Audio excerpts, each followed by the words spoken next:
Pretty exciting shots back here, setting up tapes. It's a very delicate process. Cameraman has no clothes on. Oops.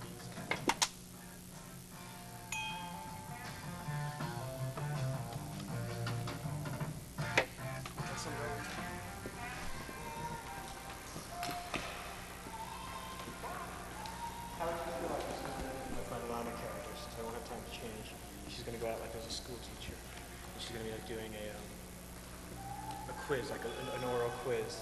And like at the end of it, like after she's done like gets five answers, she'll realize that, oh my goodness, she's like just like talked about all these homosexual people. Get really flustered and walk off stage. Are you going to give prizes on this?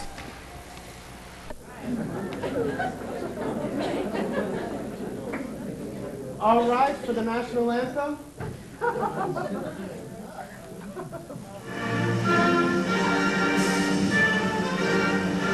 All right, for the national anthem.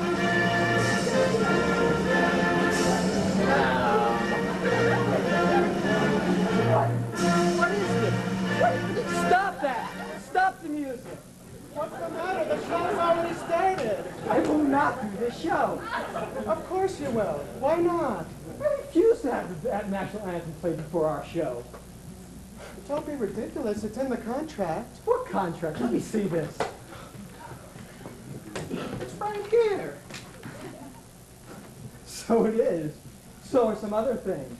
No homoeroticism, no obscenity, play the national anthem at the beginning of each show. What is this? I didn't sign this. You booked this show. You know how I feel about these issues. Well, it was required. I didn't think we would cancel the whole tour just because of some silly rule. I think it's control of the arts. I can refuse to do this just like Sinead O'Connor. She also refused to do Saturday Night Live because of that sexist Andrew Dice Clay character. She could be looking out for her career a bit more. She is looking out for her career. She sticks to her principles. She's true to her art. She could be true to her art without being so anti-American. Oh, so that's what you're getting at. Look, I'm a little tired of this patriotic smokescreen. Get with the 90s, girl. Please don't call me that in front of all these people. Look, the reason Sinead O'Connor refused to perform after the national anthem was played is because it has nothing to do with her music. Don't you understand? People can get more upset about things like censorship. Look, art requires freedom. Without freedom of expression, art is, well, it just isn't. You're taking this a bit serious. Think about our characters, for example. We're fairies. We're supposed to be playful, fun, loving. And rebellious. We can revolt. Yeah, some fairies are revolting. Seriously. We're doing theater because we're passionate about it. We love seeing people get emotional and laugh, even if they're laughing at us. Great, great. But if we compromise with these restrictions, our career will just erode away. Au contraire. Think about it the fairy way. Huh? We'll sign their pledges, go on with the show, and ignore them. I don't follow you. It's our show. We can do whatever we want with it. Look, then someone will come in and bust us for anti-patriotism or obscenity or some other crap, and then the media will pick up on the story. We'll get lots of attention. Our audiences will grow. Their foolishness will be our publicity. We'll get booked at Carnegie Hall. We'll be stars. Well, I guess that's how gay culture is always managed. I guess it's queer survival. Well, then let's go on with the show already.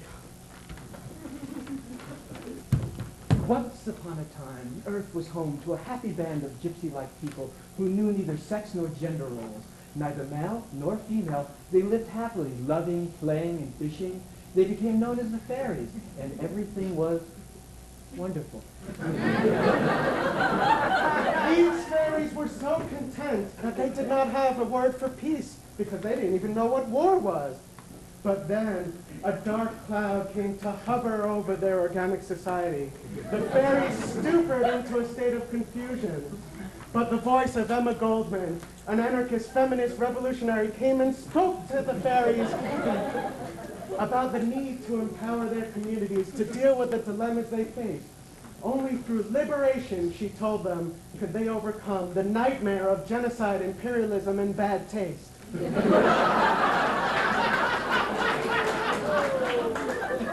Given this vision, the fairies realized the need to communicate, to spread their message far and wide, to exchange ideas and information. So they tried shouting to one another from mountaintop to mountaintop, but they soon became hoarse. Finally, technology provided transatlantic cables, calling cards, speed calling, obnoxious busy signals. Yes, the telephone had been invented. But with this progress came confusion about how to make the system work. The fairies knew that they needed something to make all of this ring true for them. The answer came in the form of none other than Barbara Broadcast.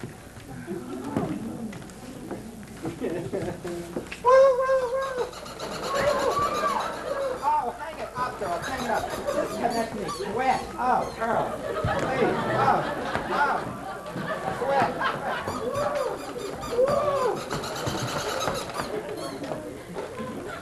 Now, can everyone see this?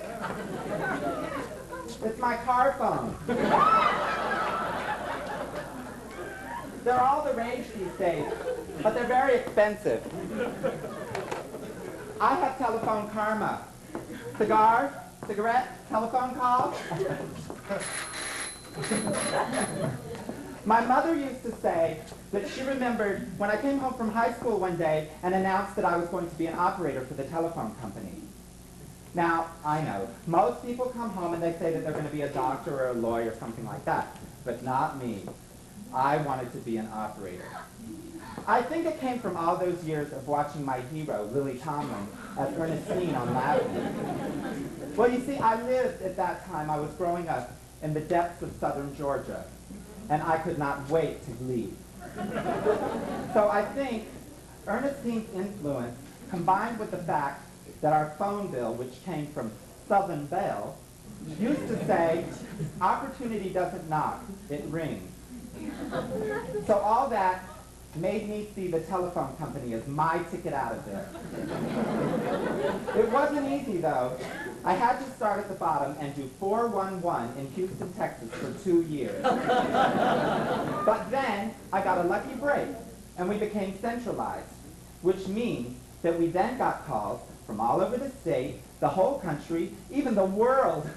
One of the first mornings after the big switchover, when I got a call from Rome, Italy, I thought I had really arrived. Well, it did have its drawbacks, though. I mean, can you just imagine sitting there for 8 hours a day saying, "What city, please? What city?" I know I can't, and I did it. That's why they say I'm so P.I., positively insane. Well, you see, the real problem came with the fact that we were then also 411 for the whole area code, which included some very small places in Texas as well as Houston. Now, perhaps I should explain the kind of service these people were used to receiving. Well, remember on Mayberry RFD how they pick up the phone and automatically get Sarah on the other end of the line? Not anymore. Gone are the days. Now, through the wonders of modern telephone technology, people in these very small towns would pick up the phone, dial 411, and get moi. Now, mind you, my first question to them is, what city, please? I want the number for that drugstore down there on the corner. Yes, and what city, please? Well, it's right across the street from the barber shop. Yes, but what city is it in? Well, it's been there for 20 years, right next to the coffee shop.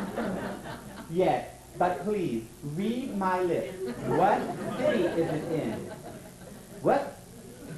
What city? What do you mean, what city? What city do you think? Right here in this city. But, sir, I'm in Houston. Houston? What the hell are you doing in Houston? And then they'd usually hang up. But you could always count on the occasional obscene phone call to brighten a rather dull day. We used to have this man who would call up all the time and ask for a listing for the nutless man. Well, he did it mostly just to terrorize the operators. But one of the old operators who had been with the telephone company since the beginning of time, her name was Agnes. She got him, and when he asked for a listing for the nutless man, she flipped her pages like this, did her directly this way, then flipped her pages like this, did her directly that way, and said, "Well, sir, checking under NUTLESS, I find no listing for a nutless man, but I do show a listing for a dickless Tracy."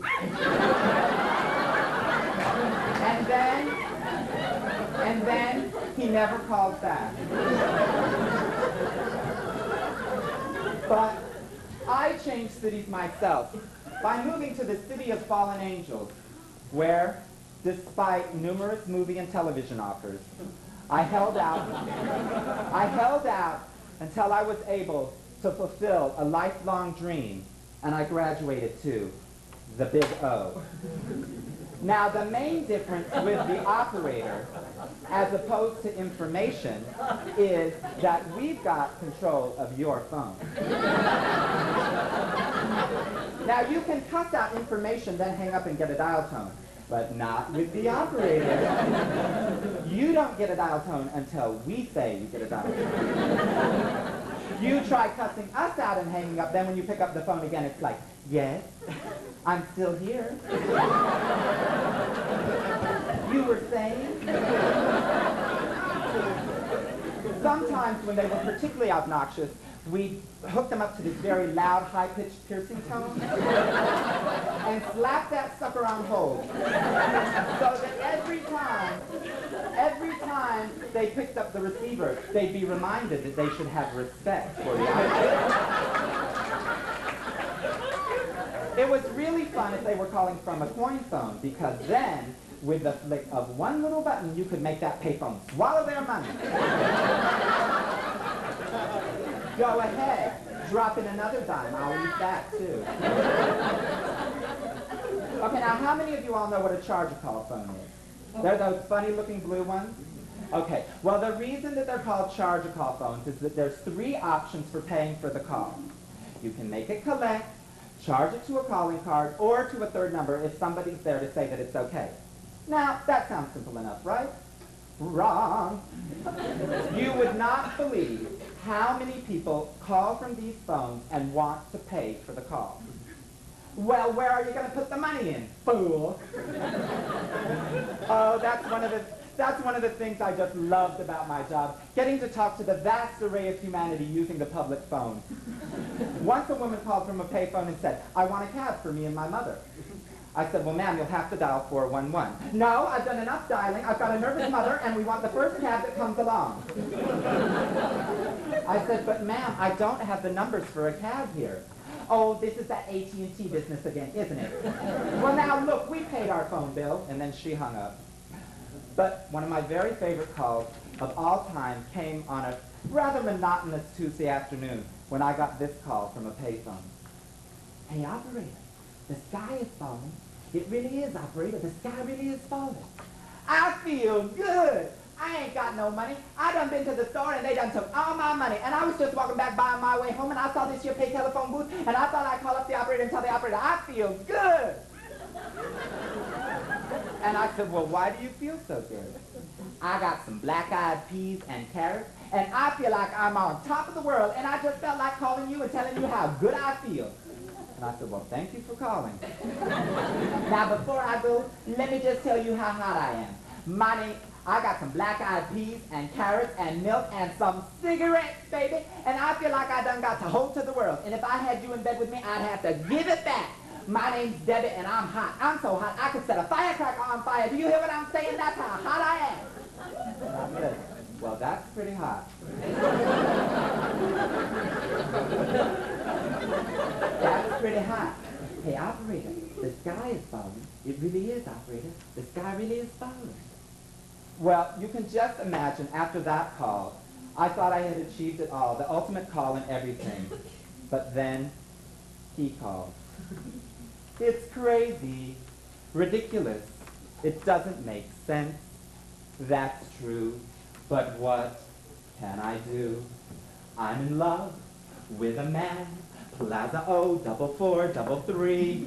It's a perfect relationship. I can't see him, he can't see me. I'm in love with a voice. Plaza O, 443. What a perfect relationship. I talk to him, and he just talks to me. And yet I can't help wondering, what does he look like? I wish I knew. What does he look like?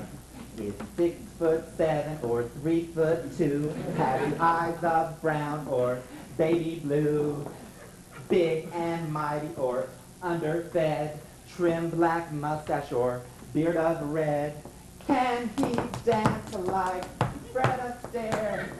Is he dark or is he fair?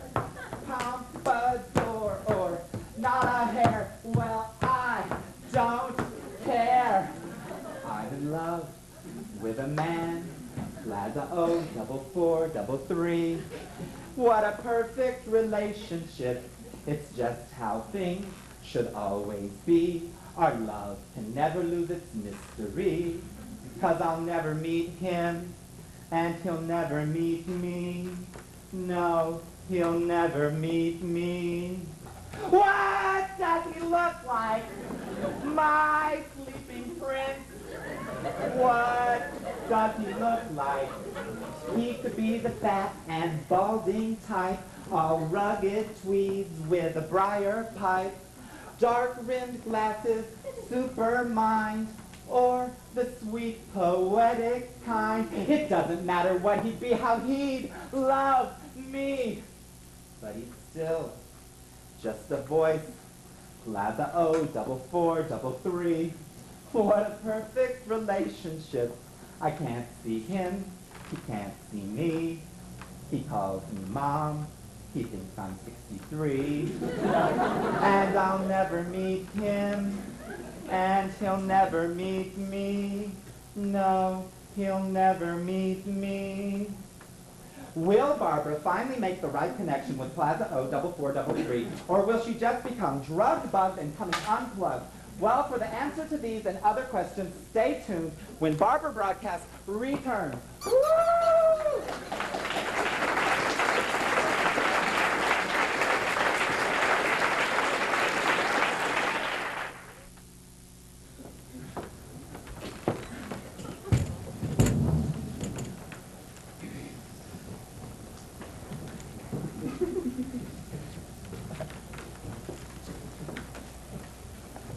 The Lorax by Dr. Seuss.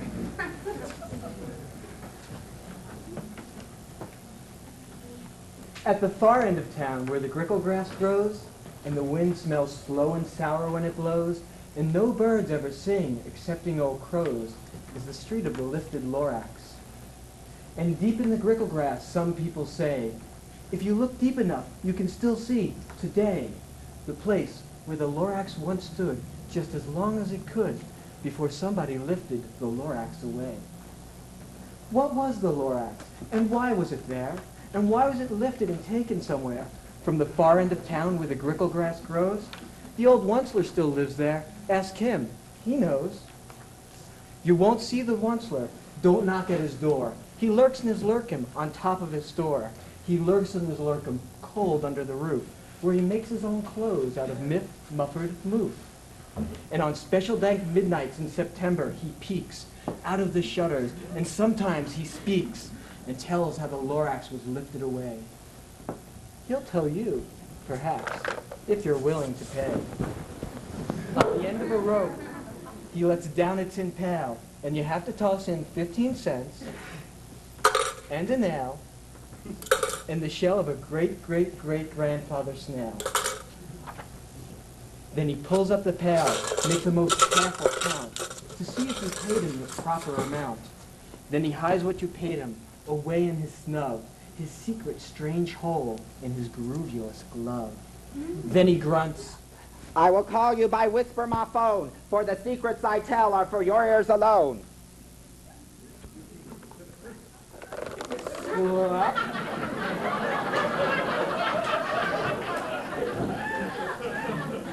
Down slups the whispermaphone to your ear, and the old Onceler's whispers are not very clear, since you have to come down through a long, snurgly hose, and he sounds as if he had smallish bees up his nose.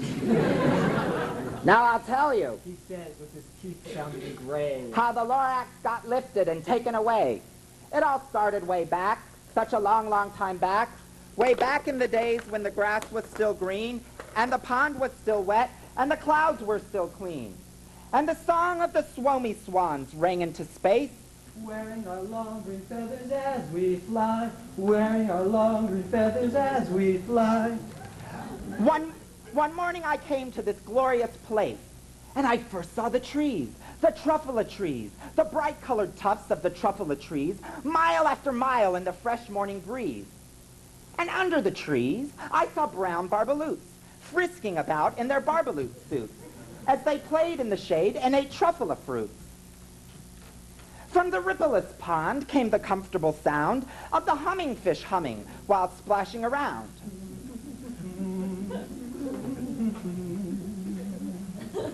But those trees, oh, those trees, those truffula trees. All my life I'd been searching for trees such as these.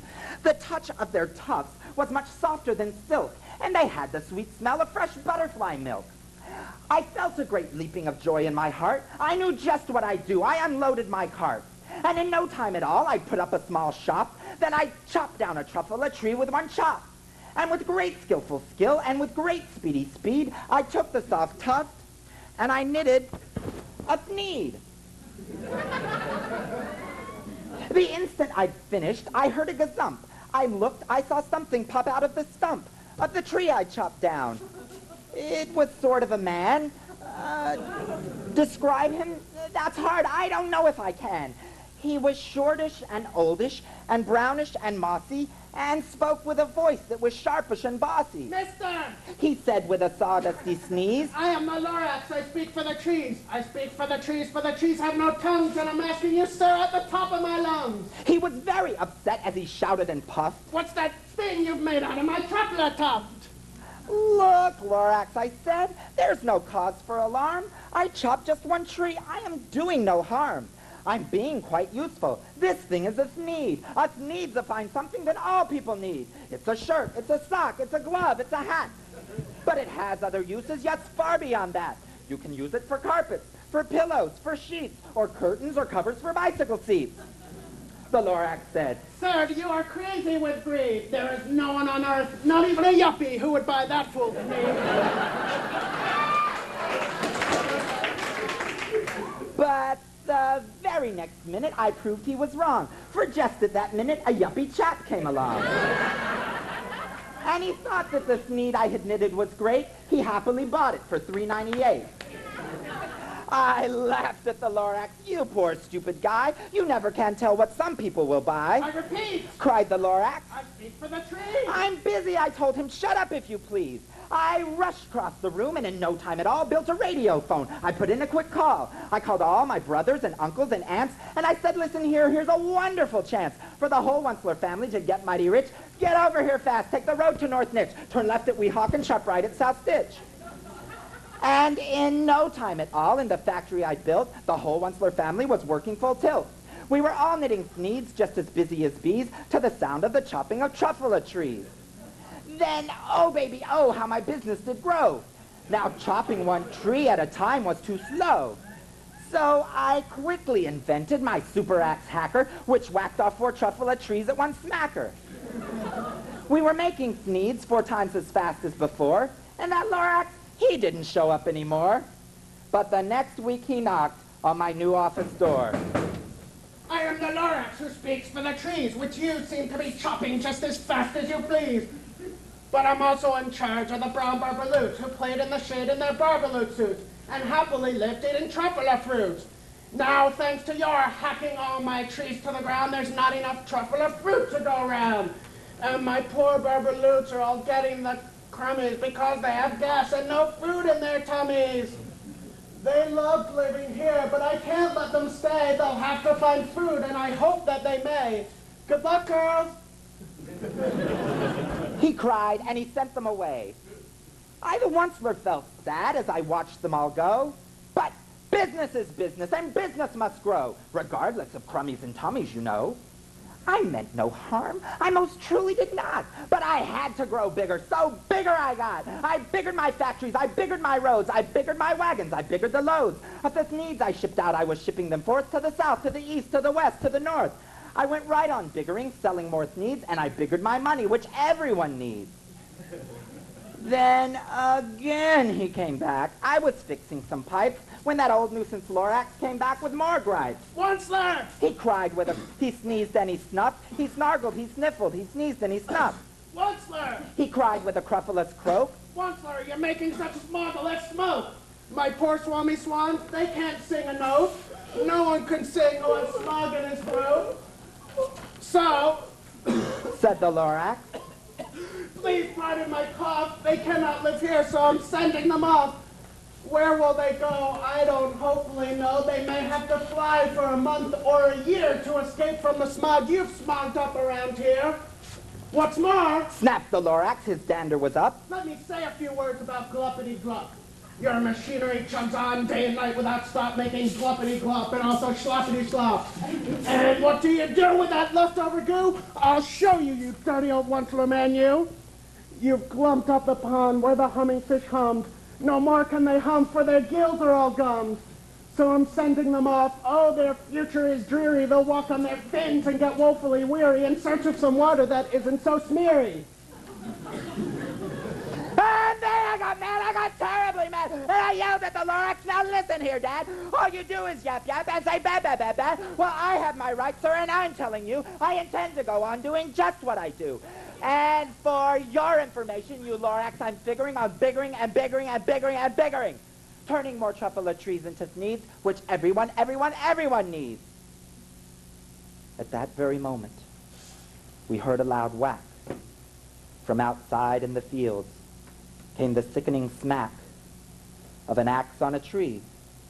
Then we heard the tree fall, the very last truffula tree of them all. No more trees, no more sneeze, no more work to be done. So in no time, my uncles and aunts, everyone, all waved me goodbye.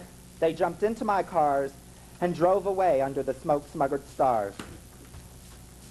Now all that was left, 'neath the bad-smelling sky, was my big, empty factory, the Lorax and I.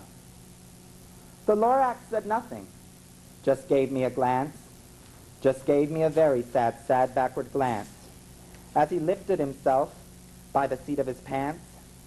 And I'll never forget the grim look on his face when he hoisted himself and took leave of this place through a hole in the smog without leaving a trace.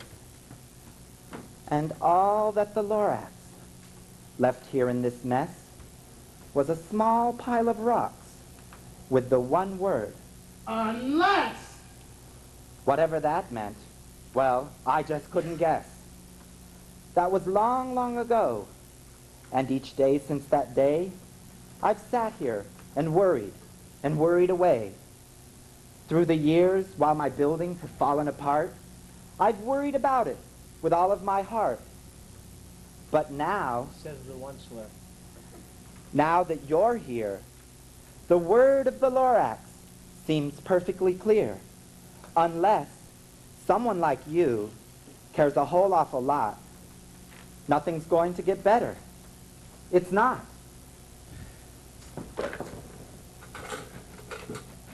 So,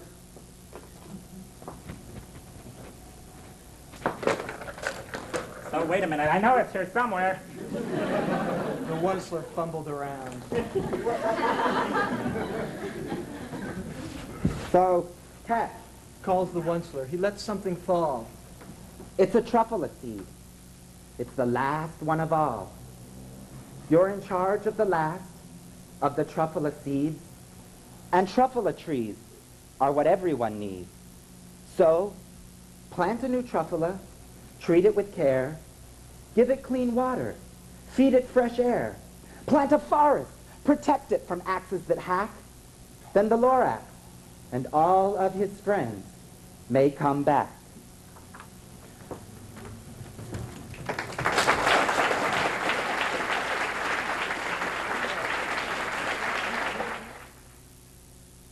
I'm going to tell you a little story while I finish putting on my outfit.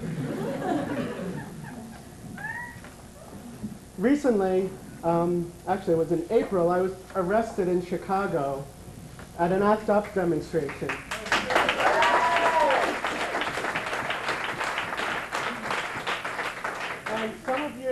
heard of it. It was called the National AIDS Actions for Healthcare. There were about 200 of us arrested, and it was the kind of thing they haven't seen in Chicago since the Democratic Convention, so it was pretty exciting. Well, anyway, this is more or less the outfit I was wearing, so that's why I had to put it on. I figured, you know, if I'm going to go out and put my body on the line, I might as well look good. Well, it was really great. Well, actually, it wasn't so great. They held us in these hot vans. It was about 90 degrees that day. And then they let us out into this air-conditioned hallway in the police station, which felt great. But then we just stood there, and we got really bored. And they keep bringing van load in, and we'd stand there some more being bored. And some lesbians decided, well, first some gay men were singing Broadway tunes, but that got ho-hum after a while. Some lesbians started doing one of the most incredible tattoo shows I ever saw. Walking up and down the hall of the station, kind of lifting things up, and the police had to stand there and watch it. It actually should be illegal how much fun we were having. But since we'd already broken the law, it didn't matter much. Well, the fun and games continued, and then they would take us in groups of 5 into the elevator up to the 3rd floor to the criminal laboratory to be booked. Well, we went into the elevator. All right, everyone in these elevators. And no more funny business. That's right. From now on, only macho business. Look, if you people kept your penises in your pants and not up someone else's assholes, you wouldn't have these problems. Well, that's what he really said, and I don't want to tell you all the things I wanted to say to him, but I didn't say them because I didn't want to be flattened in the elevator. Well, they took us to the criminal laboratory, and then the fun and games started again once we were out of the elevator with the one cop, who was quite scary. And the criminal laboratory, it was so, I can't describe how bureaucratic it was. You know, you go here, get fingerprinted, then sit in this group, then you go over here. They kept switching us around, and this went on for a few hours, and then they take your picture, so with your arresting officer. So I went like this. And he said to me, oh, well, I want a copy of this picture. And the thing was, he didn't know that I was throwing him kisses. So I hope he got a copy and framed it or something. Well, then after the picture taking, the fingerprinting, the signing of the papers, they bring you over to another section where you sit down. I don't know why. I don't know what we're waiting for. I guess it's an FBI check or something. And then, when we're in that section, someone saw a friend, and they were having a little reunion. Oh, you're okay. Oh, kiss. And then this woman cop said, none of that in here. And they're like, well, why not? What, is it illegal or something? Yeah, it is. And then she said, if you do that again, I'm going to have to separate you. So there we were being these little school children, and of course they did it again. And then, of course, a lot of people started doing it, and they couldn't cut it themselves.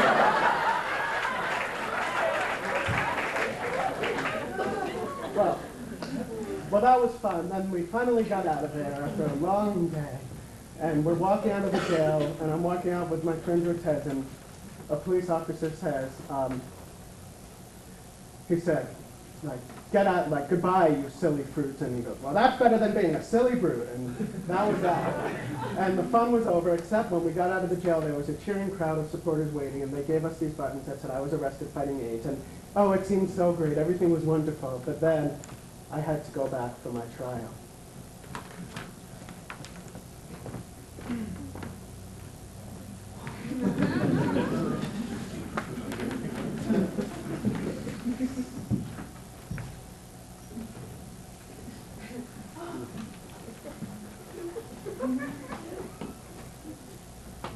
Are you Mark Weinstein? Yes. Is that Weinstein or Weinstein? Either one's okay. Well, no, it's not. It's got to be one or the other. Well, it doesn't really matter. Well, it does, because you could call yourself Mark Weinstein, but then create an alias character such as Mark Weinstein. Oh, well, why don't you choose for me? You're the ex, you're used to this kind of thing. What do you think sounds better? Well, in cases like this, I know that people often call themselves, say, Levine, and then they become rich and famous, and they start calling themselves Levine. Myself, I'm Noodleman, but I suppose when I'm rich and famous, I'll call myself Noodleman.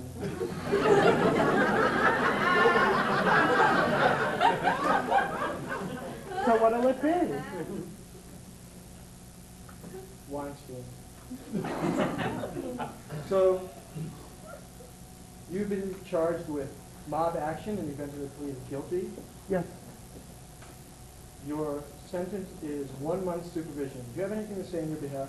Yes, well, you see, Judge, it's like this. I mean, we didn't go out there because we really wanted to cause trouble, and mob action, it sounds kind of harsh, doesn't it? I mean, I don't think of myself as part of a mob. It's just that we cared. We thought we could make a difference in this country's AIDS policies if we went out there and did something.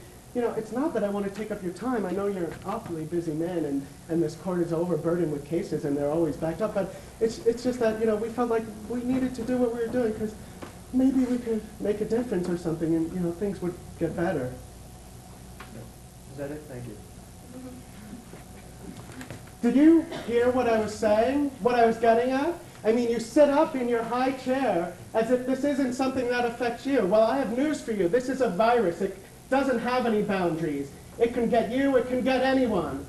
And we were out there that day because these damn insurance companies are discriminating against people with AIDS. They're redlining gay and lesbian districts and not selling policies to them so that they could make sure their profits look good. Well, this is disgusting. People's lives are at stake. You know, in the Cook County Hospital, they don't have any beds set aside on their AIDS ward for women. Why? Because they say there's not enough funding. Well, what are they supposed to do? Be in the streets and die? These people need health care, and you're busy administering wealth care. And I think this is disgusting. Like, this system is totally screwed up, and something needs to be done to change it. And that's why we went out and did it. Sure, we blocked a little traffic. Sure, we put up a little stickers that you might have thought were rude. But we did it because we care. And you might think this is just some political thing, but it's not. It's a personal thing.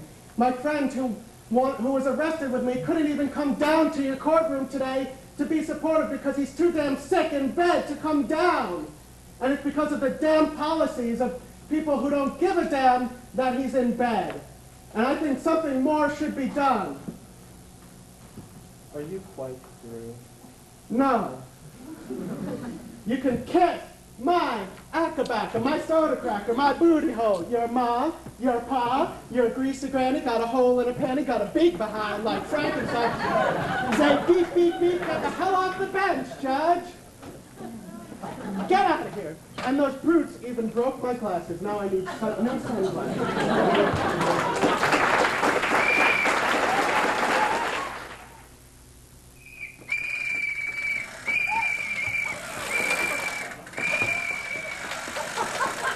I'm back.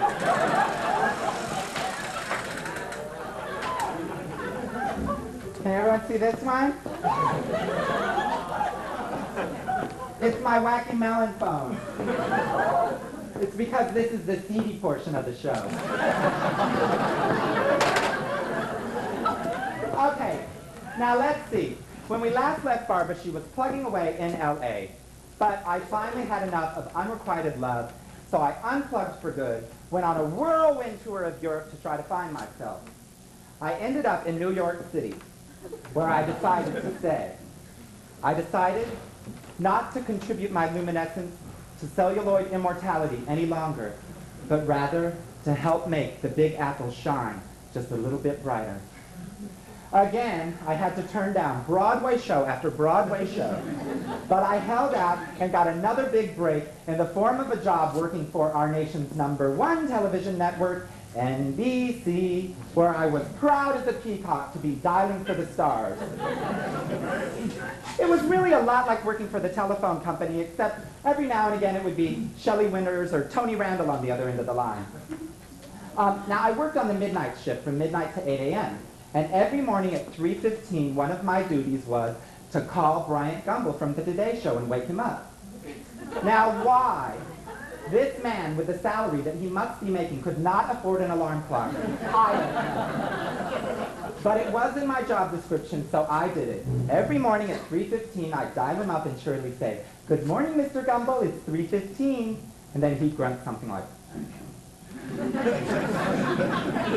But despite all this excitement, I had another life-changing event occur when I attended the 1987 March on Washington, and I was arrested on the steps of the Supreme Court.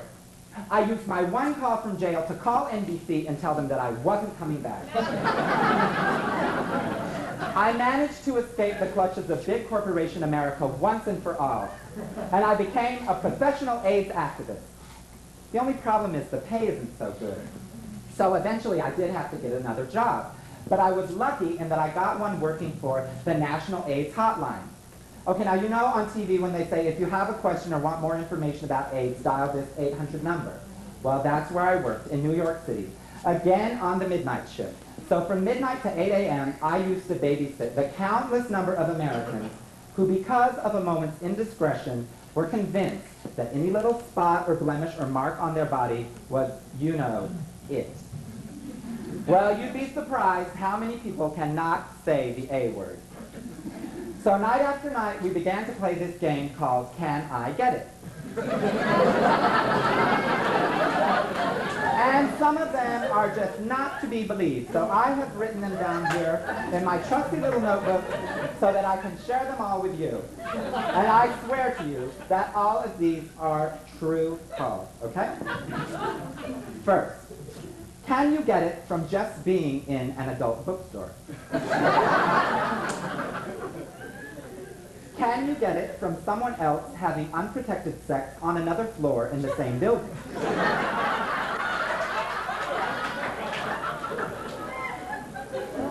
Can you get it from a condom?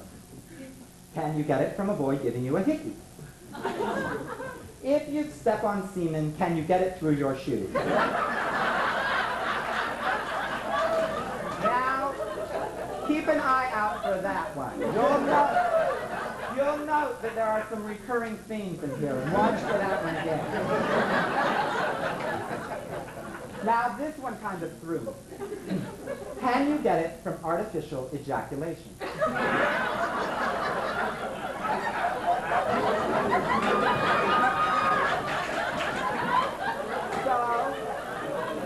So I questioned them a little bit further.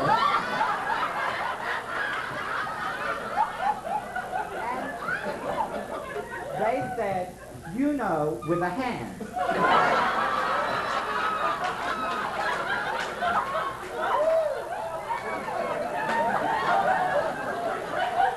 Do you, by any stretch of the imagination, mean masturbation?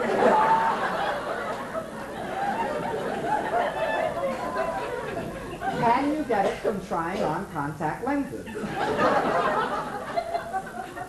Is the virus radioactive? Does it cause hair to grow all over your body? Then we have the bestiality school of logic. Of course, there's the old standard, can you get it from a sheep? But here's a real doozy for you. Someone worried that if a person from the country visits the big city and gets it, then goes back to the country and gives it to a cow, can they get it from eating a hamburger?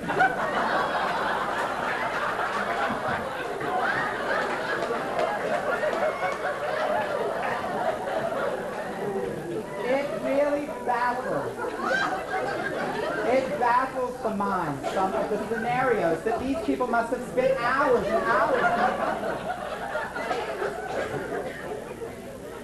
Can you get it from doing laundry in a public place? Watch for that one to merge with another report. If you're eating with someone and you ask them to please pass the salad, and while they're handing it to you, they happen to sneeze or cough, can you get it? No, but you should at least say bless you. Okay, a woman called because someone spit in her daughter's hair. The daughter then puts on a scarf. Later, she takes the scarf off and lays it next to the baby's diaper. Is the baby in danger? Only of having a stupid mother.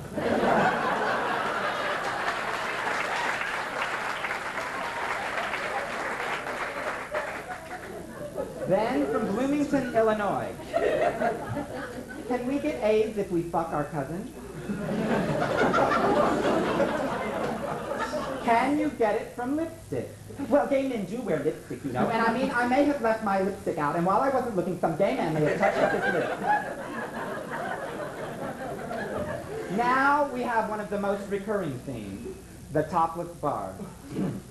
I'm not a homosexual, and I've never had an extramarital affair, but I was in a topless bar. I don't know why. I was sitting next to the stage, and one of the dancers knocked my glasses off. She picked them up and licked them. I wiped them off of my shirt, and then later with my handkerchief. 40 minutes after that, I masturbated into the handkerchief. Am I at risk?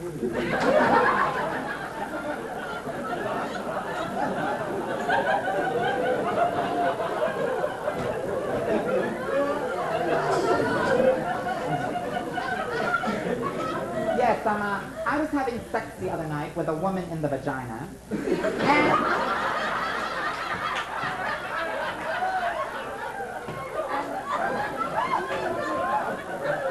the condom slid off. Should I stop or just go ahead on?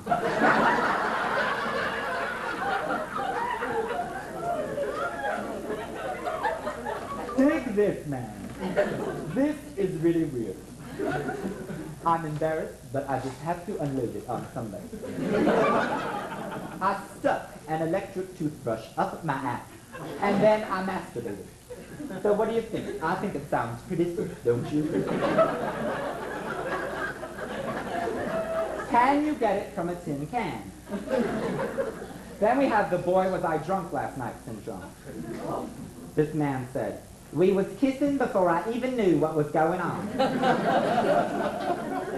Another man asked, what is the dormitory period for AIDS?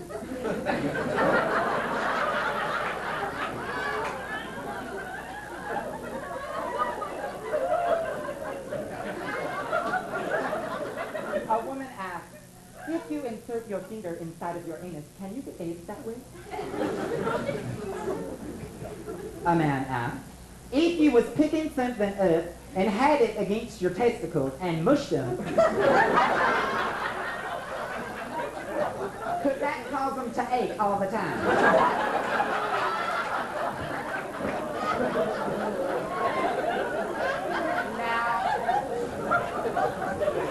Now, you can just imagine, after about 7.5 hours of answering questions like these, your nerves are wearing just a little bit thin. But I swear to you that these two were one call right after the other at about 7:30 in the morning. First, how much are the free brochures?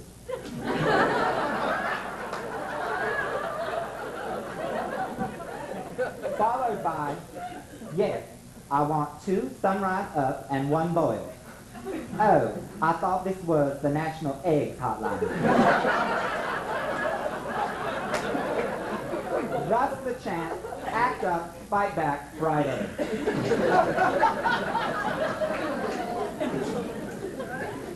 Now, you had to watch them a little because sometimes you would think it was a prank call or something, but then it did turn out to be quite serious, as this one did, starting out. If you have sex with someone and they use a condiment that they used on somebody else first,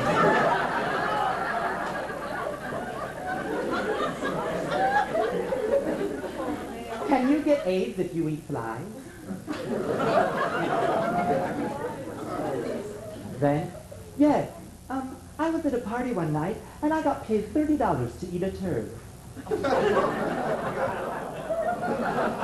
Now, some of them, you have to kind of watch the logic. Like, this one's a little complex, but you have to follow it kind of carefully. I've been seeing this woman for quite some time. Her father's on welfare, and she lives in the basement because she says that's the only place she can afford to live. I was with her last night. I didn't have intercourse with her, but I did touch her a few times. I didn't have any open cuts or sores, but it really worries me that she lives in that basement. Because I surmise that what if she's quarantined? even though she does go downtown occasionally. I just get so worried sometimes that I don't have much deliberation of thought these days because this AIDS is hell, isn't it? Now, follow this woman's logic, if you will. You'll note the two recurring themes. I'm merging here. She called because she saw a car run over a used condom and saw some of the semen splash out onto the sidewalk. She then reasoned that, what if people stepped in it, went into a laundromat, she then went in there to do her laundry and dropped some of her clothes on the floor.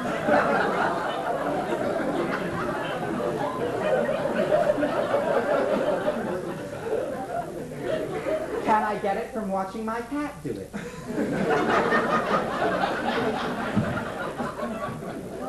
Then another cat call. The cat went out and came back with a condom in his mouth. And I had a cut on my finger. A woman from the South says, I know when you have sex, you're always supposed to use a condom. So we decided to tell her, yes, Surgeon General Co-op says you should always use a condom.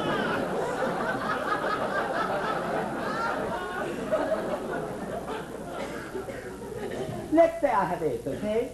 And I have sex with a girl, and she has oral sex on my testicles. Can she get it? Now, back to the topless bar thing. Back in '82, I was in Kansas City, and I went to a topless bar, and I kissed the go-go dancer. You know, she went around kissing all these other men, and then French kissed me with a sore on my mouth. What does it mean when your penis stinks?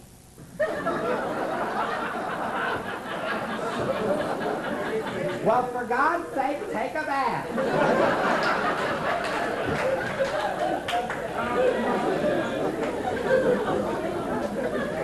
Can you get it from sheep? Is being excessively argumentative a sign of AIDS?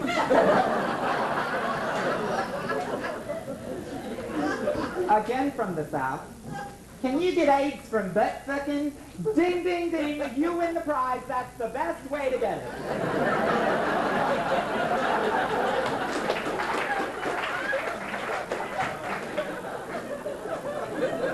But I think I'll leave you with my favorite of the topless bar calls. The other night, I was out with the boys, and we went to a topless bar, and they had these go-go dancers. You know how you put money in their G-string? Well, when I put my money in, I think my finger may have touched her vagina. Sometime later that evening, I was picking my nose. And suddenly, I realized that I had given myself a bloody nose using the finger that I believe I may have touched her vagina with. Have I given myself AIDS? Oh, boy.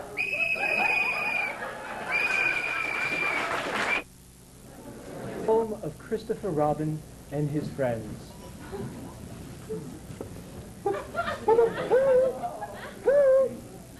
Christopher Robin. Hey, hello? Anyone? Hello? There's new animals in the 100-acre wood. Great big ruffly have a fellatio hump. Heffalump.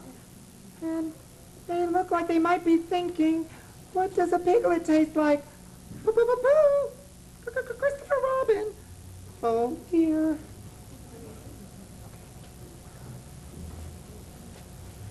Pooh, I was thinking how very lucky we are to have 100-acre woods, and our homes, and the North Pole, and poo sticks. Think. Yes, well, I was thinking how very lucky we are to have honey and tea time, and bees and trees, though I'm not so sure about the trees. Why not? Well, bees put the honey in the trees, which makes it rather difficult for a shortish bear like myself. If the trees were cut down, perhaps it would be easier. Or if there were no trees, then the bees might. Well, there must be a reason for trees, and a reason why bees put honey in trees. I learned this in school. Everything has a reason. Oh, well, of course. Everything has a reason, though we may not know the reason. Exactly. Pooh, you are a bear of very large brain. Think. Christopher Robin, if you have lots of something, or maybe not a lot, but more than you need, wouldn't it be a good thing to give what you don't need to someone who wants it? Yes, Pooh, that would be a great thing. That would show that one has a very large heart. Well, good day, Christopher Robin. I have something to do. Oh, goodbye, Pooh. Bye. Funny how he ran off so quickly like that. Aha! Finally, a human being, someone who I can talk to, not one of these stupid critters with fluff for brains. But I'm just a little boy, sir. Boy, I thought, well, you should ask your mother not to dress you so funny. I thought you were a girl. It's called androgyny, sir. Yes, well, I want you being a human and all, and therefore having the rights of ownership to this land and the trees and the animals and... But I don't own 100 Acre Wood, or the trees, or the animals. Of course you do, my boy. You're a white upper-class male. The world belongs to you. That's an awful lot to be responsible for. Well, figuratively, here now, just sign this release, and I can start cutting down these woods. But why? Why? For houses, for books, for heat. Don't you want these things, boy? Well, I have a home, and Pooh built Eeyore a home without cutting down any trees. Books, there are so many of them, they just need to be distributed better. And my home has solar heat. Aha! One of those granola-munching, tree-hugging pinkos! Well, I'll just go right over your head, which isn't that high, to the Forestry Service. I'll have the timber rights like that. Oh, this is terrible. Terrible. Horrible. Horrible. Dear. And these heffalumps are just waiting outside in the woods, making growly, feed me a piglet noises. Not to worry, little piglet. I have a plan. I shall go to Washington, D.C., a place where intelligent and wise people live. I will enlist their help in this struggle, but first I'll need some money from all of you. But why? Why, to cover expenses, of course. To buy a suit and tie. That will give me more clout. What's clout? Power. Yes. And I'll network with other groups. Get donations from large multinational corporations. One could make a killing off of this environmental business. Let's see, it should take, about 2 or 3 years, I think. But we don't have that long. Listen, the heffalumps.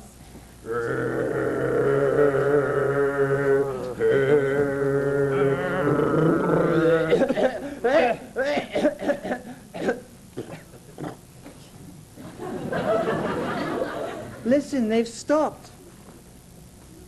I think the heffalumps have stopped. They're not coming. Pooh? Have you seen the heffalumps, Pooh? Oh, bother, was that what they were? Yes, huge, let's-eat piglet things that growled and roared and snorted. Well, there were humans with those heffalumps. They told me they were using the heffalumps to knock down the trees to get the bees' honey. I thought that if they wanted honey, it was awfully unfair to the trees. So I fed them some of my honey, since I had a little extra. Not a lot. They drank 15 jugs, and I only had 16 or 17. Oh, Pooh, you are a hero. I am? He is? Yes, he stopped the heffalumps. Oh, Pooh. Hey, you ruined very expensive equipment. But I'll be back. Cost us millions of dollars. Set us back by days. I'll be back. My brother's a cop. I'll bring him.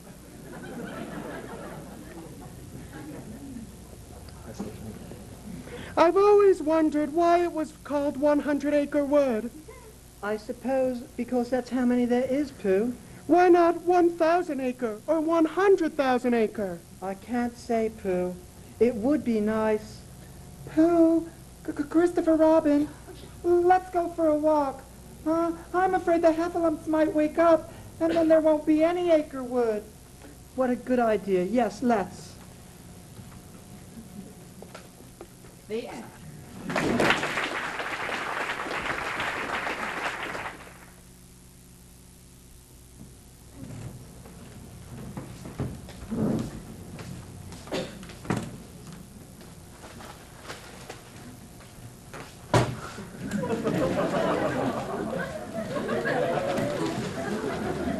Good morning. What's so good about it? It's a beautiful day out. Is that coffee you're drinking? No, it's herbal tea. I don't drink coffee anymore. Well, damn it, I guess I'll have to go make some myself. Would you like some of my tea? No, I want some coffee. Is that all right with you?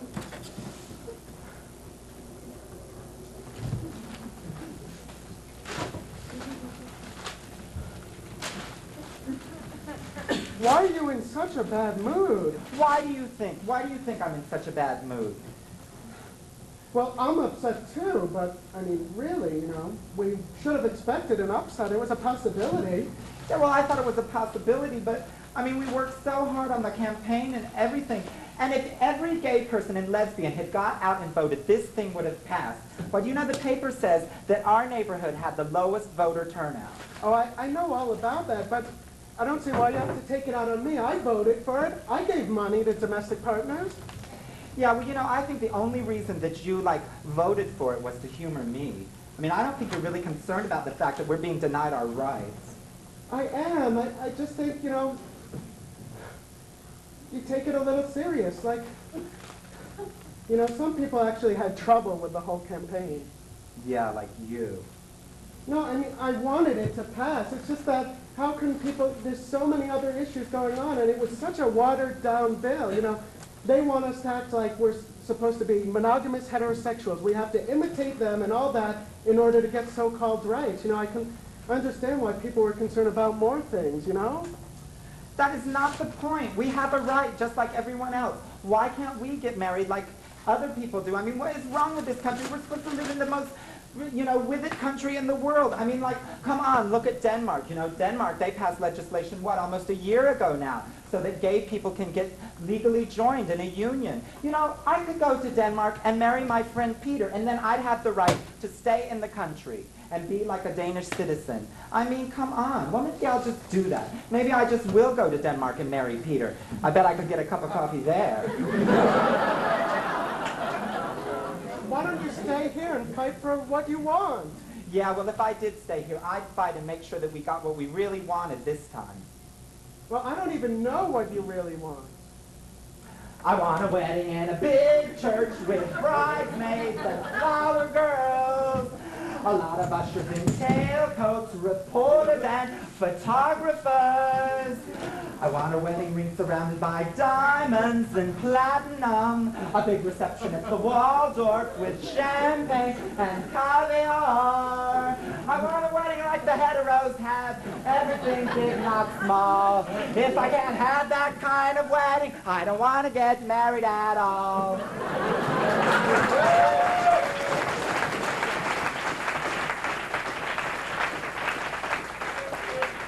What is it that you really want? What is it that you're after? I want a wedding and a big church with bridesmaids and flower girls. A lot of ushers in tailcoats, reporters and photographers. I want a wedding ring surrounded by diamonds and platinum. A big reception at the Waldorf with champagne and caviar.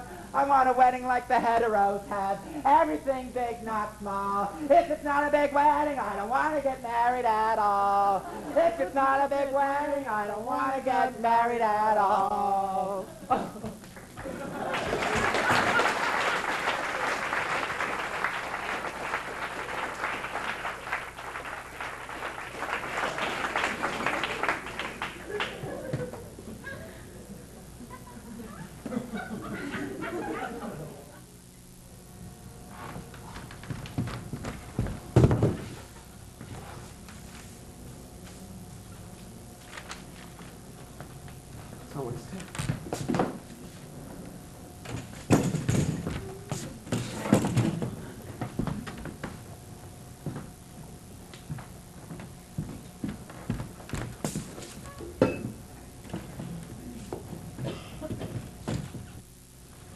And that was Sinead O'Connor singing I Am Stretched on Your Grave. We're coming up on the top of the hour with the news here on KLIT 6900 on your AM dial. Before reading the headlines, let me remind you that we're broadcasting live today from the lobby of the Missoula Museum of the Arts, where the controversial Robert Mapplethorpe photography exhibit is about to open. There is excitement in the air, and KLIT Radio will be bringing you live interviews with people on their way to find out what they're doing and to hear their reactions. On their way out, of course. But first, let's check in and see what's happening today around the world. At the top of the news tonight, tension remains high in the Gulf region. At home, dissension is growing. Another U.S. soldier has refused orders to go serve his country in the Middle East. His superior officer, Colonel Rosenberg, issued a statement explaining that some people, quote, slipped through the cracks because they did not play enough video games when they were growing up. KLIT News asked the colonel if there was any validity to complaints that the U.S. military buildup is unnecessary and too costly.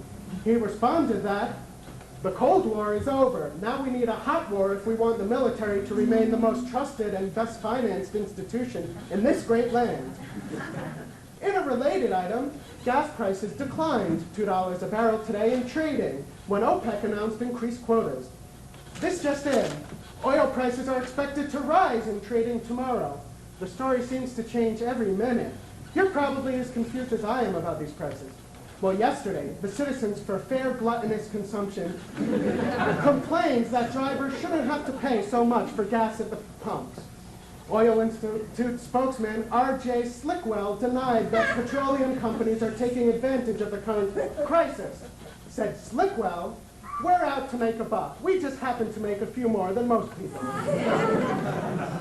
In other news, President Bush announced a resolution in the dispute of the vacationing first family. Bush held a press conference in Kennebunkport, Maine, to disclose the details. His son Neil wanted to play Monopoly, but George wanted to play Battleship. First Lady Barbara settled the disagreement by convincing the family to play Trivial Pursuit. When asked about the current Mideast tension, the president replied that he would not allow Saddam to ruin his vacation. Oh, wait a minute, folks. The big moment is upon us. The museum guards are preparing to unlock the doors. There are throngs of anxious viewers waiting in anticipation of a large turnout. The museum has hired extra staff and security. Oh, they're about to open the doors. KLIT will now bring you some live interviews with the museum patrons. Excuse me, sir. Excuse me, ma'am. Excuse me, I'm with KLIT Radio. Excuse me, what do you think of the controversial Mapplethorpe exam? Excuse me, what do you think of this exam? Excuse me, sir, what do you think? Bernice, come on, quick, get out of my way. Out of my way. Let me through, let me through.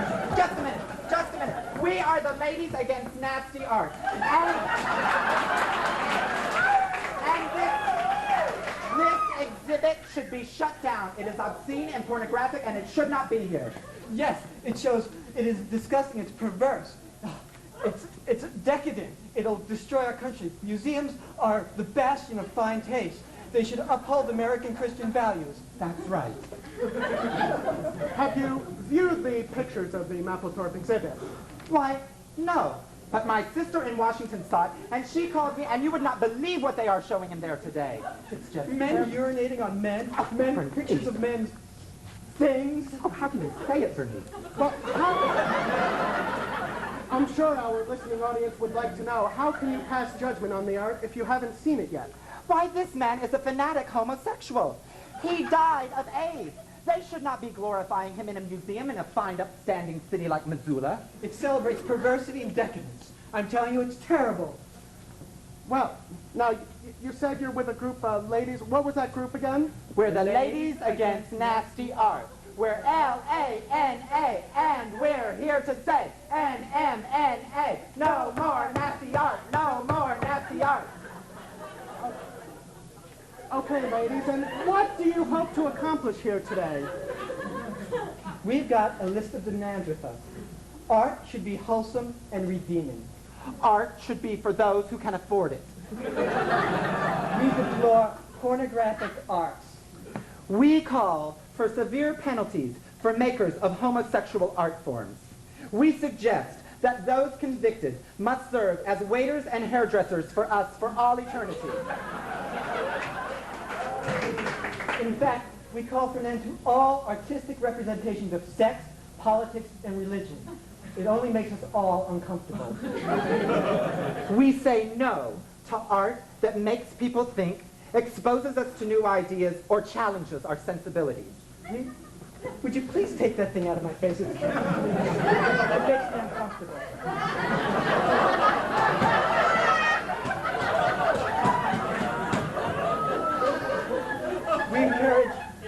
We encourage all men to support their ladies. We encourage all ladies to support the feminine arts, needlepoint, macrame, knitting, crochet, etc. Cooking hearty, meaty meals for our husbands and children is our art form. Now that is a harsh list of demands, and I'm sure our listening audience would like to know some comments on these demands. For example, some people are saying that these protests of yours are actually helping the artists that you're complaining about because the protests are bringing attention and there's larger viewing audiences coming. Would you like to comment on that? Well, I certainly would. These people wouldn't even know about this exhibit if it wasn't for people like us. That's right. Okay. Now, one thing that I have noticed here today is that your outfits do look a little bit different than the average museum patron, and I'm sure our listening audience would like to know a little bit about that. For example, can you tell me about these gloves you're wearing? Well, these are latex gloves. Since I was going to be handing out flyers, I didn't know what kind of contact I would be having with who knows who. Yes, you never know what kind of element is going to turn up at an exhibit like this. Well, I've noticed that yours aren't latex gloves. What's going on here? Oh, yes, but mine match my outfit much better than hers, don't you think? I did have to take the risk. But you know, I got these at the other high-priced vintage clothing store in town. You know, with the name that's the same as the street. Not the one with the name of that's the same as the owner, but different than the owner. You know what he does? He gets thrift stores to save him merchandise. He goes through them, then takes them to his store, jacks up the prices. Why, I think it's criminal. He should be exposed. We can't afford him. How come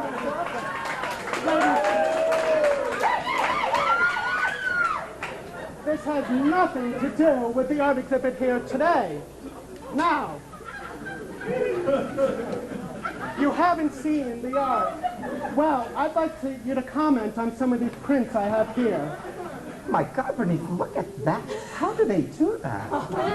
Can I see that one again? Bernice, look at that. Oh, Bernice. Oh, Bernice, come on, this is disgusting. We don't have to deal with this. Come on, let's go. I've never been so humiliated. Don't go to the exhibit. It's like disgusting.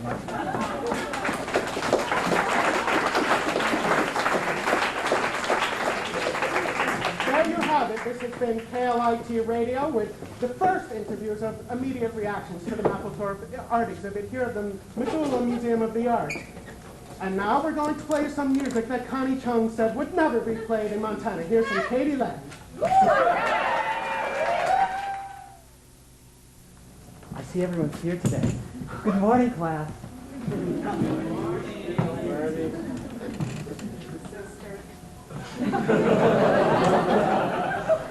You remember that yesterday I told you we'd be having a quiz this morning. And this is the roots of modern American history. Is anyone in the wrong class?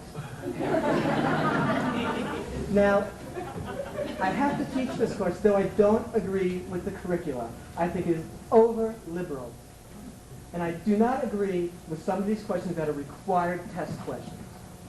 What I'd like is the person who knows the answer to a given question to raise his or her hand and give me the answer. If it's correct, I've got special treats for everyone here.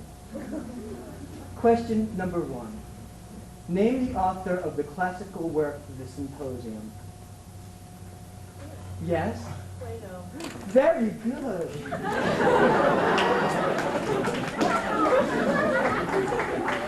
I can tell what you were doing last night. It makes me feel so good. She was a literary contemporary of Homer. A literary... Yes? Oh, yes, yes, yes. Oh, that's blue now. I can't give you blue.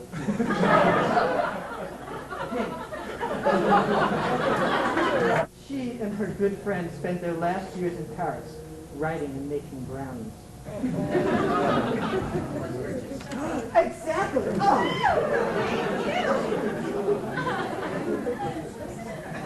I hope when evaluations come in, you'll remember me.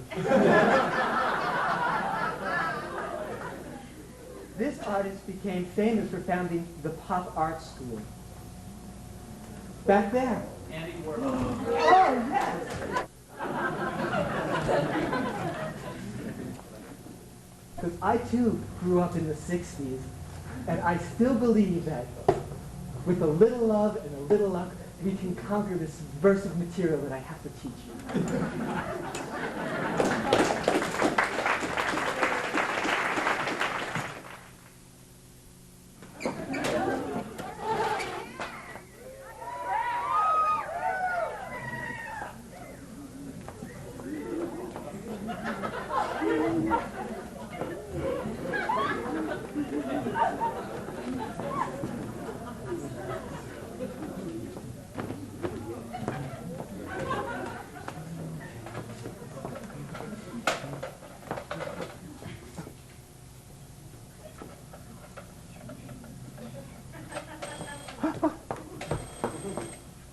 Hello? Hello, Mom. Abraham Herschel, is that you? When's the last time you called your poor mother? It was only 6 months ago. 6 months ago, huh? And what brings you to the phone now, Abraham Herschel? Moonberry, Mom. I've changed my name to Moonberry.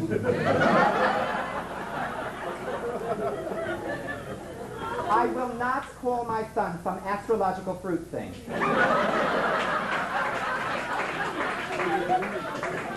But it means a lot to me, Mom. It's about reclaiming my identity and discovering the child within. I'll tell you who had the child within.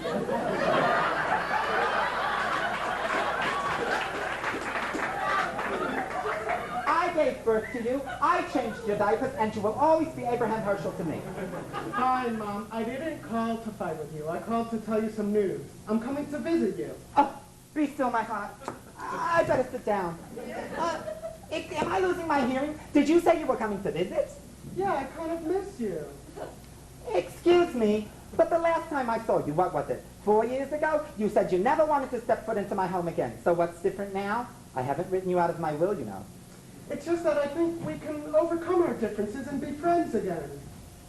I have always said that, but do my children listen to their mother? In a support group I'm in. In a what? In a support group. You know, we sit around and talk and give support and talk and give support. Well, the other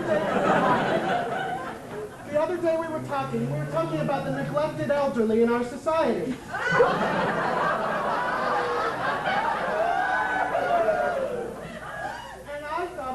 Something about this problem by becoming friends with my mom again. So here I am coming to visit you. Oh, so now your mother's ancient. And your ancient mother's support was not good enough for you. Tell me, what kind of a support group can make such a difference in my age and your life? Oh, we can talk about that when I come and visit you. Abraham, what's going on? What are you hiding? Gee, Mom, I gotta go now. How about if we talk more in person? I'll come visit you someday. How's that?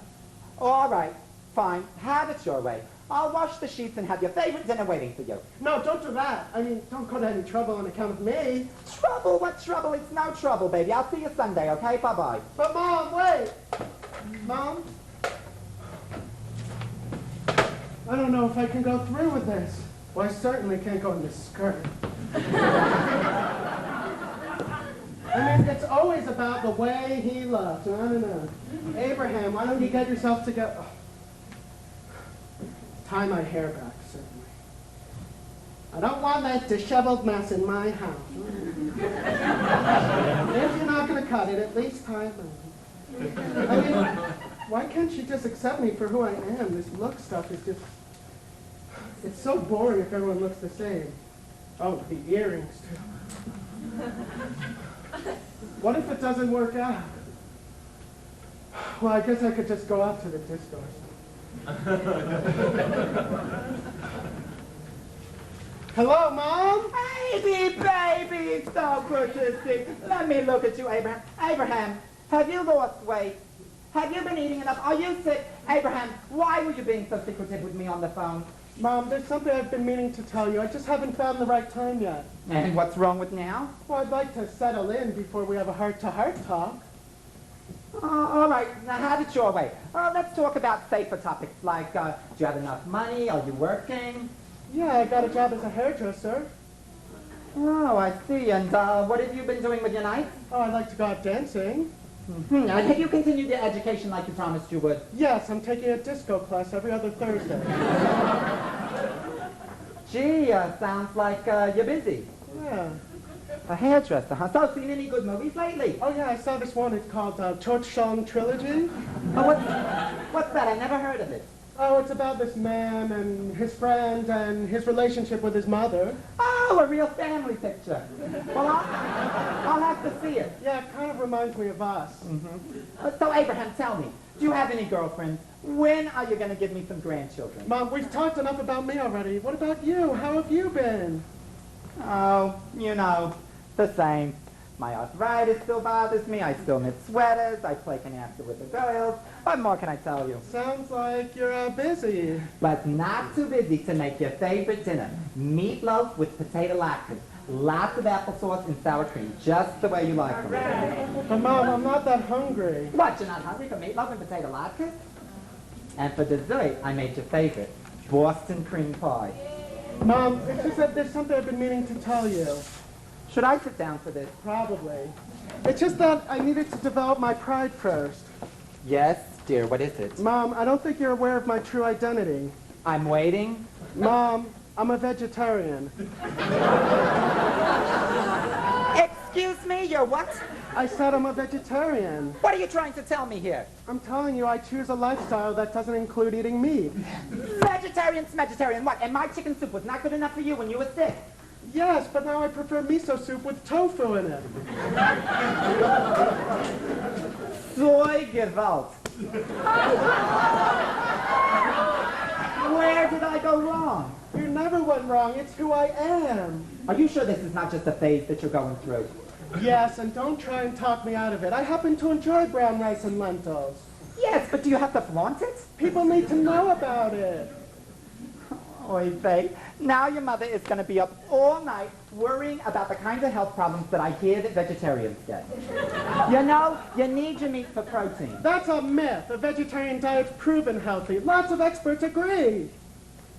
I don't know. It sounds like risky behavior to me. But that's why I practice safer nutrition.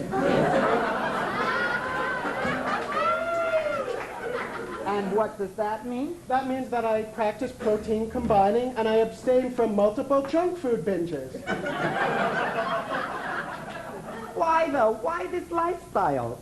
I guess I just wasn't meant to eat heart disease or cancer-causing foods or to exploit animals. I do not understand. When I was your age, people never talked like this. Yes, but when you were my age, people didn't talk about the fact that a hamburger is a ground-up dead cow from a breathing, thinking animal that has feelings, that's been shot point-blank between its eyes, or maybe had its neck slit with a machete, or its brains bashed in by a sledgehammer. That is disgusting. Now, you would not have this problem if you kept kosher. And besides, you need your 4 basic food groups. 12, Mom, or at least it used to be 12, until the meat and dairy industries exerted so much pressure to change it to 4 to promote their products. Don't you get political with me. But diet is a political thing. 12, huh? Oh, dear. But I love you. I worry about you. You're my baby. And, you know, society has these prejudices against vegetarianism. They equate it next to communism, and that is going to hurt you. But that's why I'm involved in support groups and political action. Oh, yeah? Like what? Oh, like a group called Vegla. Fagula? Now what are you trying to tell me? I said VEGLA. It's the Vegetarian Extra Generational Love Association. Excuse me? Well, you see, we're a support group. I, for example, counsel youth who are experimenting with a vegetarian diet, and maybe they don't get any support at home, so I, help them along the way. I don't know. It sounds like manipulation to me. And what, you don't care about their families? I do. That's why I help them to be comfortable being just who they are. And what else are you involved in? I'm involved in this new political group called Fed Ups. Fed up? I will tell you who is fed up. I am fed up to here with this nonsense. Calm down. Your ulcer's going to act up. I said Fed Ups. It's the fruit-eating dieters usurping pig slaughtering. And what on God's green earth is that? We are a diverse, non-carnivorous group, united through whole grains, committed to dining action to end the animals raised for slaughter epidemic. Enough! I have heard enough. I cannot take any more. Look, let's eat. It's no problem. I will set some salad for you. Yes, you know how we vegetarians love salad. And afterwards, we'll have a nice piece of Boston cream pie. Mom, there's something else I've been meaning to tell you. Now what, you're gay? Mom, I can't eat your cream pie. I don't eat any animal products. Mom, they're bad for the immune system. Mom, I'm a vegan. Abraham, why are you doing this to me? Now what, I have to learn to make tofu cream pie? Mom, no. Mom, remember when you used to sing that song to me, the one I liked so much? That one from that movie, Dr. Dolittle? What, are you my sugar now? Of course I remember. I used to sing it to you all the time. Yeah. You can walk with the animals, talk with the animals, and they can walk and talk with you. But if you eat the animals, then they can't walk or talk at all. Oy vey.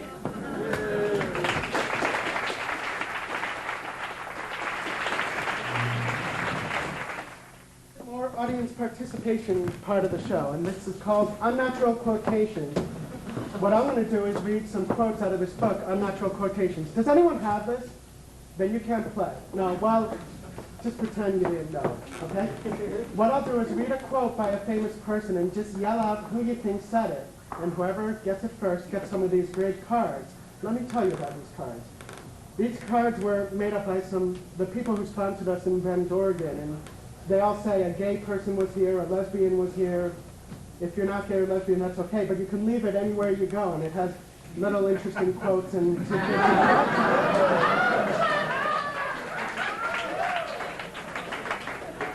For example, it says, what Renaissance Italian was arrested for homosexual relations as a youth? The answer is Leonardo da Vinci. So you leave these, with your tip at a restaurant or something, and it'll make it a more interesting day. Well, let's get right into the quotes. Don't be shy. Okay, we'll start with one.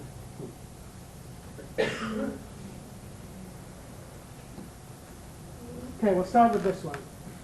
Everyone detected with AIDS should be tattooed in the upper forearm to protect common needle users and on the buttocks to prevent the victimization of other homosexuals. Bill Buckley it was. Very good.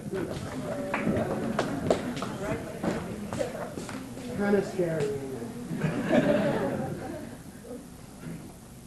Here's another one. This is someone who I thought was a friend, and I've come to think a little differently after reading this.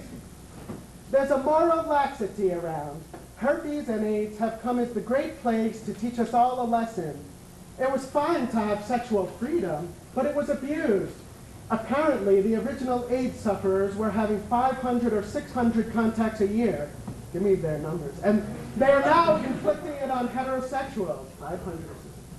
That's bloody scary. It's like the Roman Empire. Wasn't everybody running around just covered with syphilis, and then it was destroyed by a volcano? Any guesses? No, she's an actress. Oh, an English actress. No, you're saying nice people. Joan Collins? Very good, Joan Collins. Alexis is a reality in real life, too. Well, here's another one. I went to high school in Iowa, and your hint is this is a woman from Iowa. However, I do not, oh, and I should also say, in all fairness, this is from 1976. However, I do not believe homosexuality is just another lifestyle. I believe these people suffer from a severe personality disorder. Granted, some are sicker than others, but sick they are, and all the fancy rhetoric of the American Psychiatric Association will not change that. Yes, and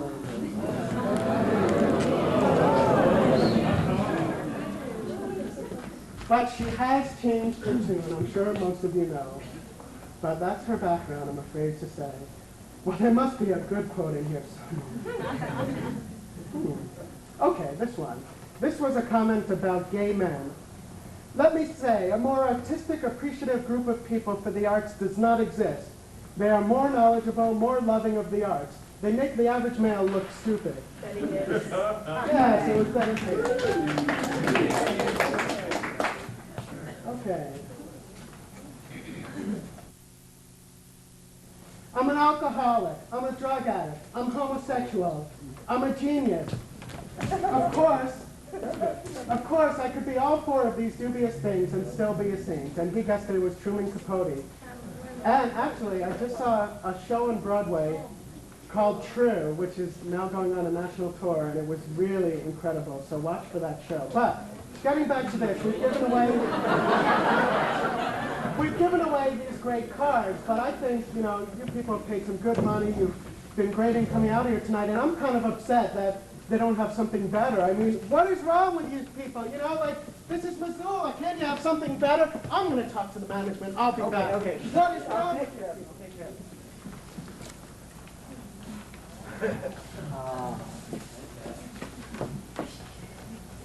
Well, we had a problem. We had some really good cards, but then we lost our NEA brand.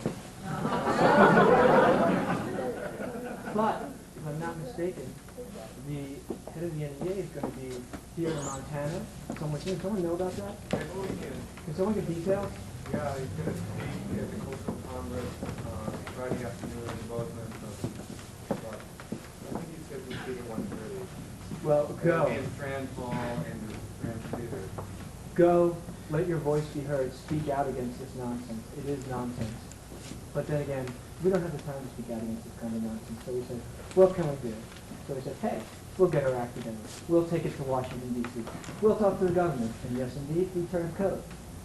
Now, we can bring you a brand new show here on stage. After a long, long hiatus, we bring you the government-approved, back-end sponsored version of everyone's favorite game show, Let's Make a Deal. But it's not, because it's Let's Make a Steal, with everyone's favorite game show host, Monty Hall.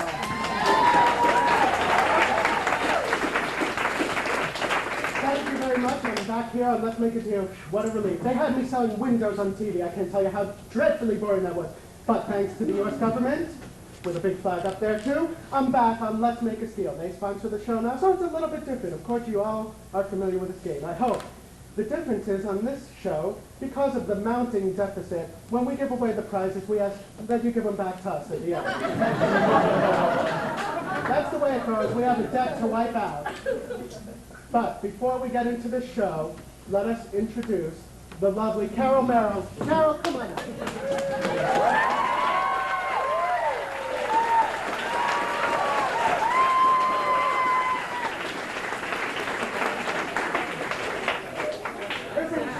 Yes, yes.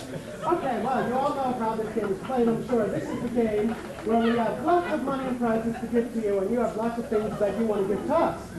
So, we'll go right into it. Let's see what we got here. We have $200. I'll give $200 to someone who's brought a hard-boiled egg. No hard-boiled egg. How about a paperclip? Hey! Oh, come on up. Clip. We want it.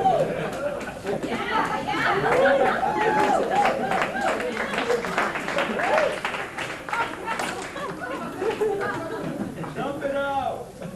We might have to go That's to quite commercial. the outfit this man's got on, Jay. Oh, yes.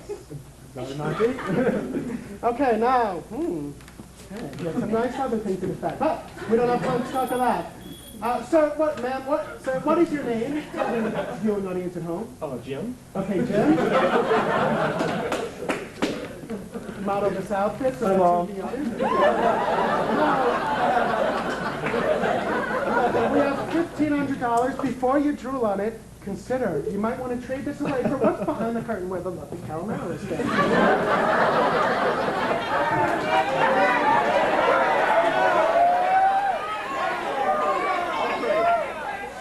Carol is not for sale. Oh, go for it. Carol, show them what's behind the curtain. Column 1 is 1.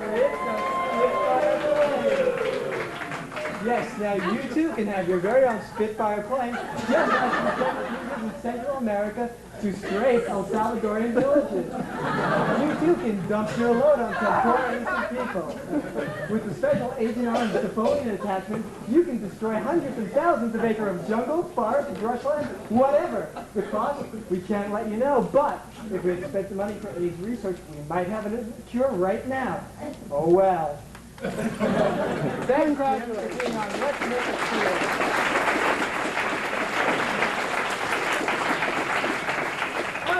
Okay, we have lots more prizes to give away. Let's get into it. We have $500 here. $500 for someone who's brought a mint-flavored condom.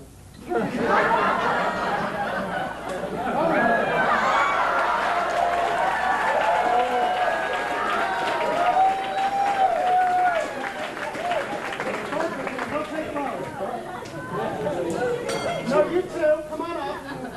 It's close, it's close. Come on up. Okay, now, what is your name? Kate. We have $500 for that condom, which we'd like to give to you. Or we'd like to give you the opportunity to trade it for what's behind the blue curtain.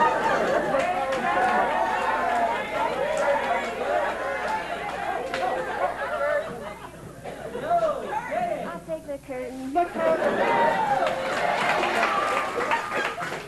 Let's see what she's won. Yes, Kate, you can travel to the world. You can travel to the world. Avoid Missoula's rush hour in your very own Goodyear balloon.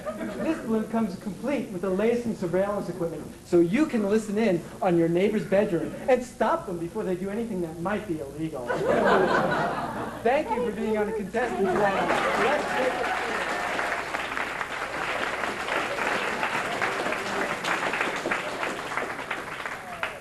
Okay, we have $1,000 here. I'd like that other condom, the person with the condom.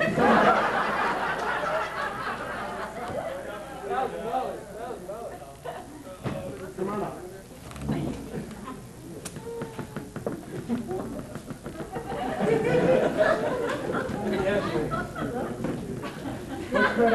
Put on that commercial for solar vibrators.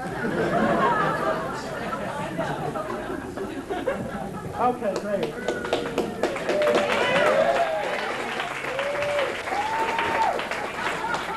Now, we have, what's your name? Jim.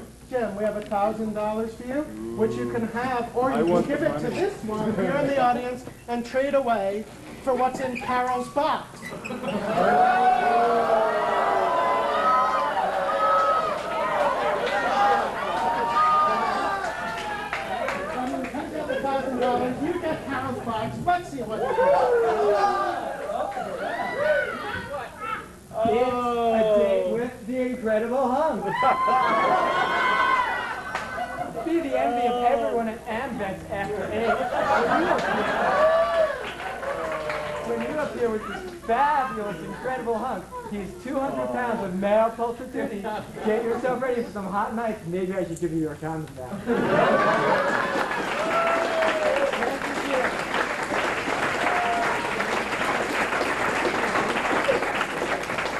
I've got the money. Now you have the money, but you must tell the audience first what is your name, because I have Rich.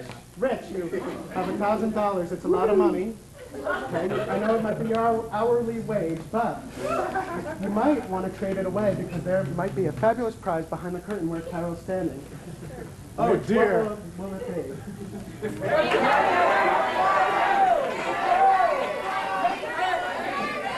Honey, honey! I'll take the curtain. I'll take the curtain. It's a trip around the world. We'll fly you from the local airport to any place in the world where there's some trouble or hotspots. Go to South Africa, the Mideast, or Central America. But then, just wait, when you're done traveling around the world, you can die with Jacques Cousteau in the world's ocean. Yes, indeed. See the pollution of the world's oceans firsthand. Get yourself entangled in miles of dolphins. It's all on our behalf, so let's make this deal.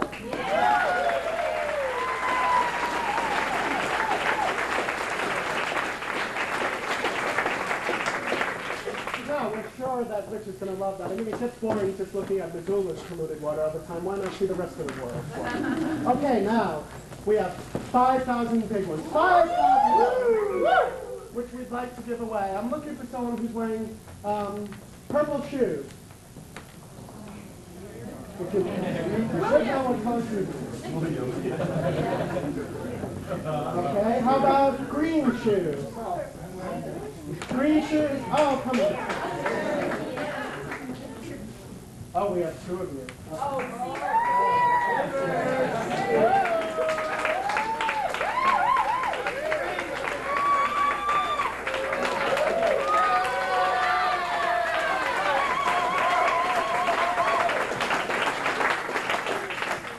Must look lovely dancing. Now we have $5,000 for you. Is it a lot of money? Yes.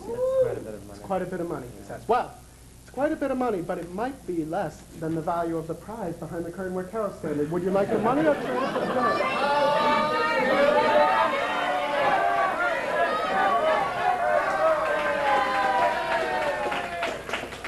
Carol, what's behind the curtain? It's a year spent on Greyhound. Now you too can ride America's union-busting bus line. We'll take you anywhere across the state. And don't worry if the scab drivers don't know where he's going. It's okay. It's Greyhound. The driving job is on us.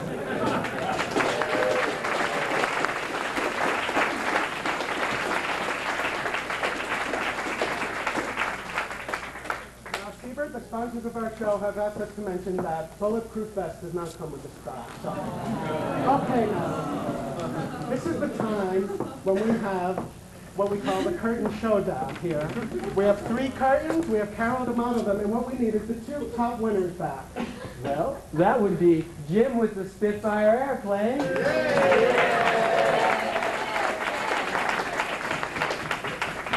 And Richard with the trip around the world. Come on down. Now, Jim with the spit paint, you've won the top prize. Would you like to go for curtain number 1, curtain number 2, or curtain number 3? Number 3!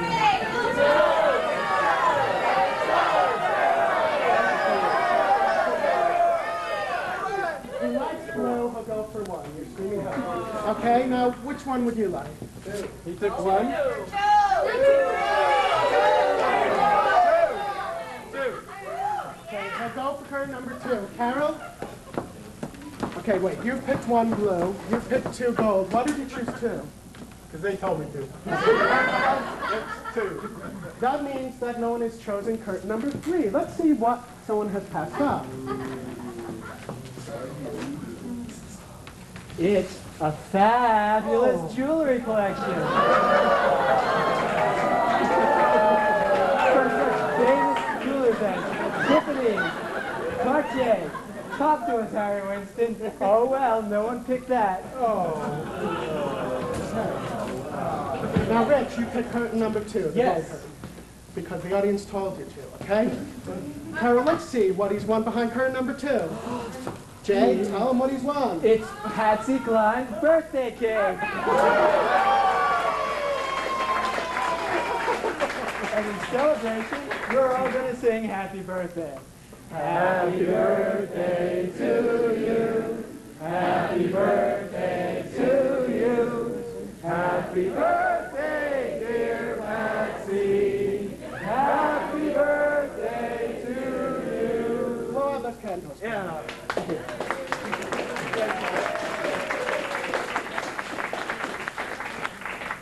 Okay, that means we have to see what Jim has won. Are you nervous? It's a lovely claim. Let's see what he's won. The grand prize winner of the day! Oh, yes, indeed. It's a trip across the universe. We'll fly you on this very sad-looking Columbia, which doesn't seem to get off the ground, to all the favorite hotspots in the solar system. Mars, Mercury, the moon, everyone's favorite spot, Uranus. Congratulations, baby, from Let's Make It Good.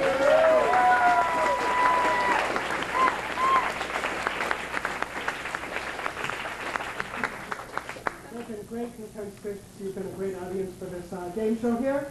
I'd like to remind you, of course, that this is the U.S. government-sponsored version. That means that all prizes must be given back to us. We have it in our contract. That's the way it goes. Well, like I said, you've been great. It's been a great show. We've given away lots of prizes, not so much money. And, of course, we'd like to thank Jay for some great announcements. And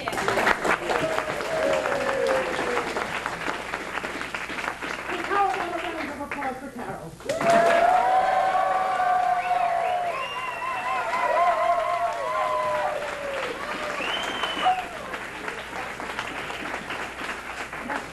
She does a great job exhibiting those prizes, and this has been a great show. Wait a minute, Monty. I have something to say. I'm tired of standing here just pointing to the curtains. I have a voice. It's time I use it. Well, sing out, Carol. Money, money, money, money, money, money. Can you use any money today? Yeah. Money, money, money, money, money, money, money. Nice new bills that we're giving away. There are photographs on everyone. Lincoln, Dresden, Washington. Or you might like the ones with Henry Clay. Can you use any money today? 2 million, 4 million, 6 million, 8 million, 10. Win what you can. When you're done, you can try once again. Yet you can have them by the sack. Ones that haven't been minted yet. And you never have to give back. Money, money, money, money, money, money, money. Uncle Sam puts it right on the line. And if we ever run out of checks for him, all of mine, you can have mine. Money, money, money, money, money, money. Can you use any dollars today? Money, money, money, money, money, money, money. We've so much that it gets in our way. In our treasury there's a mighty sum, millions we've subtracted from the envelopes that hold our take-home pay.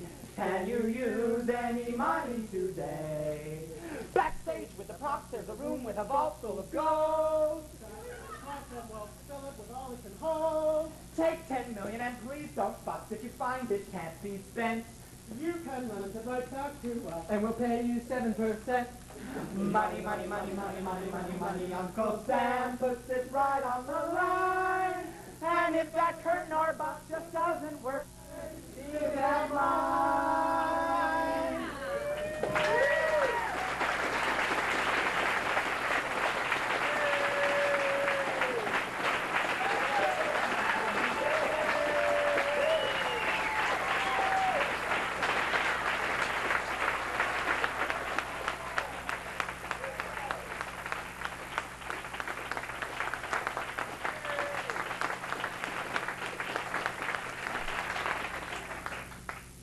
Really great. We're going to have a great time telling people how wonderful Missoula is. But before we leave the stage, we want to do something that we sometimes do that we call question and answers and comments. So,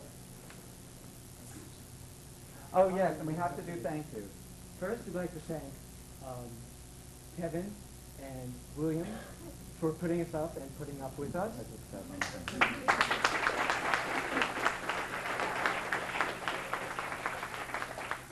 And we'd also like to thank Jenny very much for the wonderful article on The it. article? We really appreciate that.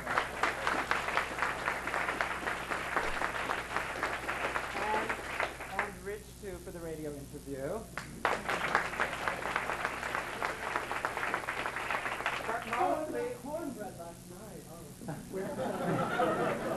But mostly, I want to thank all of you. Definitely, I am putting Missoula down as my favorite audience on this tour so far. You've been great.